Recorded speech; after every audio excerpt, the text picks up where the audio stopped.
Join me right now on Kumite TV, heavyweight prospect, Jack Tuave. What's going on, Jack? Not much, man. Not much. Thank you for having me. No doubt, no doubt, Cheers, Jack. Joe. What are you doing today, Jack? It's Saturday. What's your plans? We just got home, man. Took the dogs for a walk, man. A bit of a jog, a bit of cardio. But yeah, been a long week at work, man. Doing long hours, so it's good to have the day off. And it's a nice day here in Brisbane too. What do you do as an occupation? I'm a storeman, so I do a bit of forklift driving and a bit of pickpacking in the warehouse. So I've kind of been doing that for like 17 years, man. Wow, man. How are you balancing, having a job like that and training full time? It has its days, especially doing the overtime and that. But yeah, you get used to it, man. And it's they say half of the challenge is trying to get there, man. So once you're at training, you're kind of being around that atmosphere, it becomes normal, man, and it becomes a good day. So yeah, you kind of just go with the flow. Does it help you mentally, prepare for fights because you have to be like aware all the time, especially at work, and then you got to go to training after work, and then when you actually get into the cage, it's nothing to you. Yeah, of course, man. You know, especially you had a long day, and the last thing you want is to go to training and get your face punched in, and doing pads with Muay Thai trainer and doing a bit of groundwork. That's the last thing you want to do. But yeah, it's turning up and it's part of the part of your mental mentality as well. It makes it easier just to get in that cage and focus more, especially training while under duress and stress. So yeah, it helps out for sure. Where are you training now to prepare for this upcoming fight at Hex? I've been with Fightcross North Lakes. I've been there going on to 5 years, I think, and yeah, they've been nothing but good to me. Good jiu-jitsu trainer there, Brian Porter, who's only recently got his black belt, and we've got a good Muay Thai trainer as well for stand-up, Stephen Richards, who's keeps me on my feet, man. How much training on the ground are you doing, in percentage wise of your camp? Because a lot of times guys, like heavyweights, they go in there and bang, and you guys are known for that. Yeah, I've got to get that out of my head, man. Look, I know ground games, where it's at right now. You see a lot of the big boys struggle on the ground. I'm trying to combat that. And percentage-wise, I think probably 50-50, especially after my last fight, where I was kind of dominated on the ground. I don't want to go back to that. So we've been working a lot. Last night, we did a lot of stuff off the back and had a bit of sparring external as well with other fighters, which is a first for me. I've never gone training outside of our gym, so there's a lot of big boys out there to spar. It's just a matter of teeing sessions up. But ground games are very important, man. Who have you been training with, outside of your normal crew? Outside of my normal career, like I said, I've only just started. It wasn't something I kind of tried, reaching out to other heavyweights. I was probably too proud to try to include other gyms. But just this week, man, one of my mates, Lord Lance, he's teed up a sparring session with Felice the Foldfather out in Modern Warrior. And it was a big eye opener, man. It's different sparring, different pads, but also good to get that weight on top of you. It's more realistic when you're fighting someone the same weight. And saying that, we've got big boys at Fightcross as well. But after a while, rolling and sparring with them, you kind of know what their go-tos are, and you kind of prepare just for that. Whereas going outside, you can broaden, your preparation in that, man. Yeah, you get to step out your comfort zone, right? Yeah, for sure, man. I learned that it was a Thursday night, so I learned that quickly. Yeah, man, that's what's great about the sport is that you can always find new things and evolve and be surprised by other people. That's the word, evolve. They do it a lot in Sydney, and in Melbourne. That all the gyms kind of tie in together and have sessions, with the big boys, because it's hard to find big boys, man. You'd be surprised. And when you do find them, it's they're usually there training for a fight, but it's for most of them one fight, and they hang up the gloves. It's just to tick off that box on their to-do list. So it's finding big boys who's got the same goal in mind and around the same level as well. Let's go back to your last fight. Gladiator 7. You mentioned that earlier. You dropped the decision. I'm pretty sure you were disappointed in the performance. When you look back at that fight, what did you feel that you did well compared to what you did wrong? I've, to be honest, man, I still haven't seen footage of that.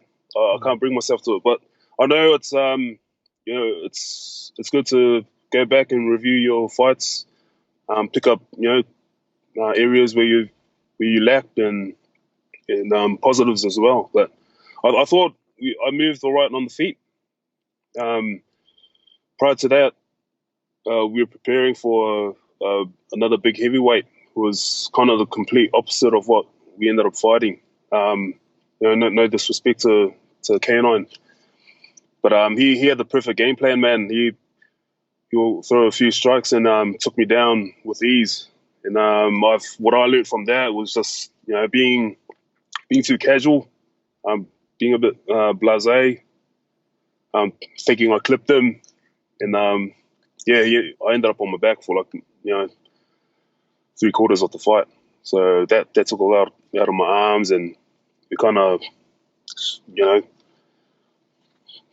puts pressure on you trying to get back up, and that's my arms are shot, and that's what we're training for now. Trying to prepare that for my next fight, because this guy's a purple belt in jiu-jitsu, I think. So I'm guessing he'll be trying to take it and repeat the same thing. Do you think a lot had to do with not fighting for so long? Because before that fight, you took like a year off, and I'm pretty sure that wasn't good for you. Yeah, yeah. I'm surprised you know that, but we we try to keep that. But yeah, a year off. Look, my goal is to try and have more than one fight a year, man, and it's not ideal. But the reason I had that time off was an injury that was caused from the title fight at Nitro. No, where I broke my hand.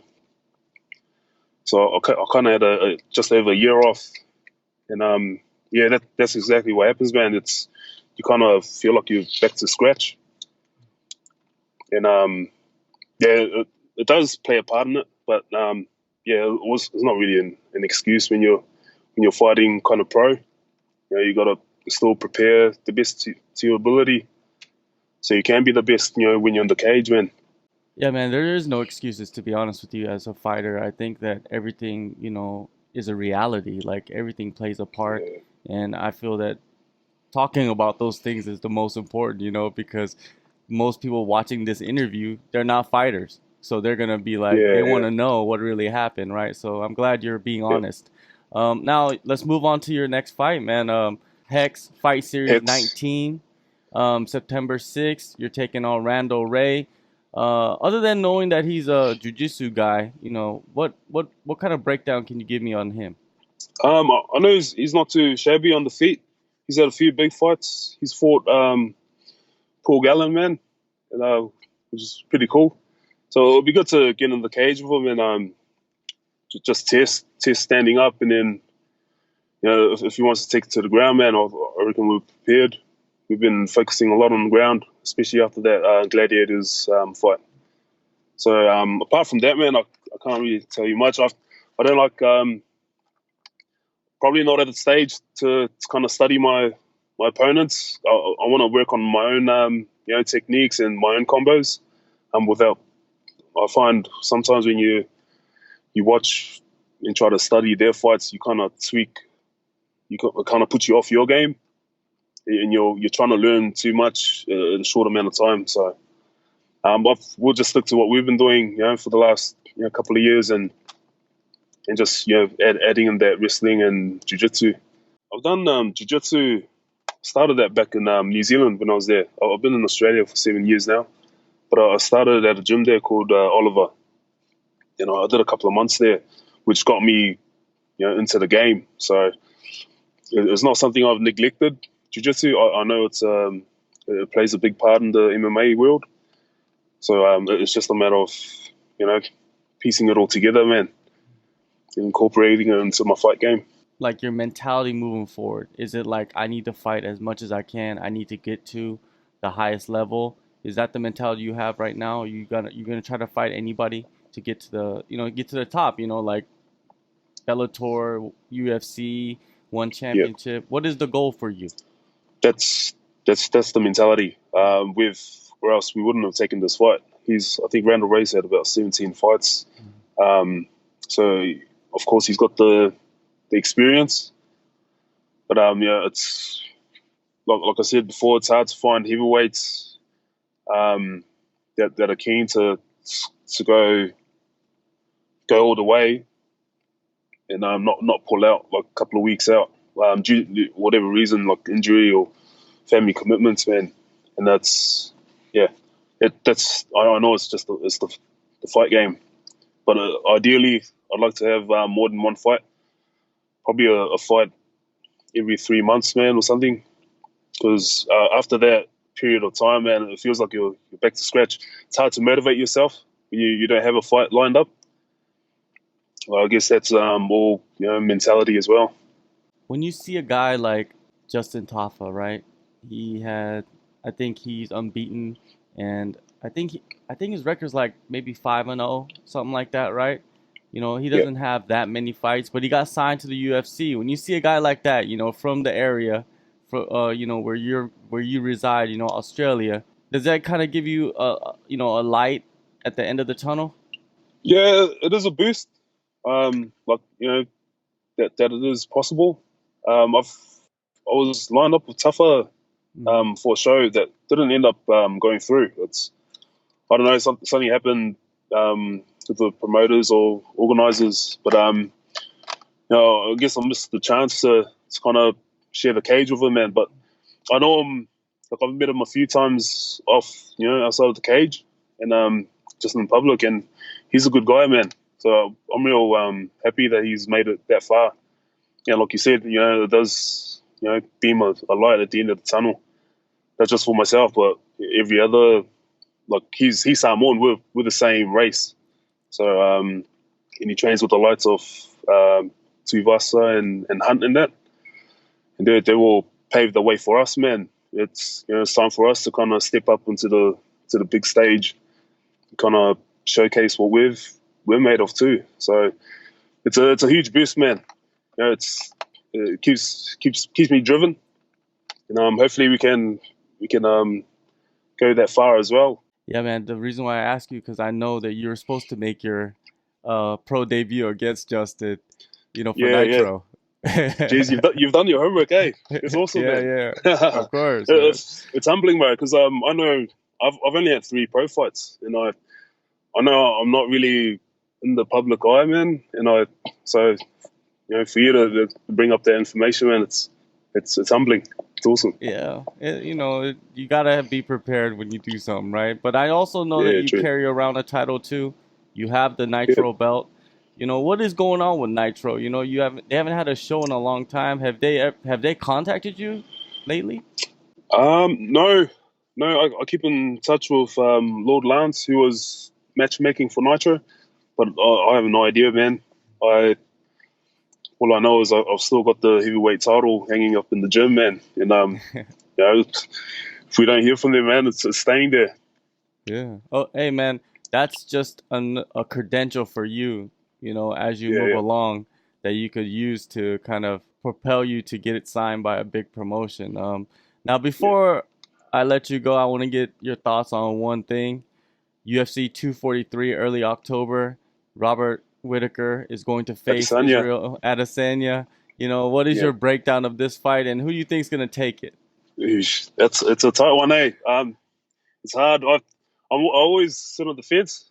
My old man always told me, never count your chickens before they hatch. But with this one, because they're both Kiwis as well, so I'm not too fast who takes it out, man. They're both Kiwis and they're both good fighters. I've followed Whitaker for a while, and I know Adesanya is just coming up in the public now, but he's been around a long time too, man. And he's got sick striking. He's improving a lot on his ground as well. So I don't know, man. Best man win, man. Whoever wins, it's good for New Zealand and Australia MMA. So it propels all of us, onto that big stage. Yeah, no doubt, man. Yeah, hopefully it's on the feet more. But I know if it does go to the ground, Adesanya will be, bouncing back up, man. He's got the wild strikes from every angle, elbows and knees flying, all the stuff us heavyweights don't do, man. So it's always good to watch. Yeah, it's an exciting fight. Both of them bring unique styles to the cage. Different styles, yeah. Yeah, but it's very effective. And like you said, let the best man win, man. Anyways, before that happens, you're gonna step into the cage September 6th, Hex Fight Series 19 in Melbourne. Thanks, Jack, for the time, and good luck on the fight and your future, man. Thanks for having me, man. We'll talk to you soon.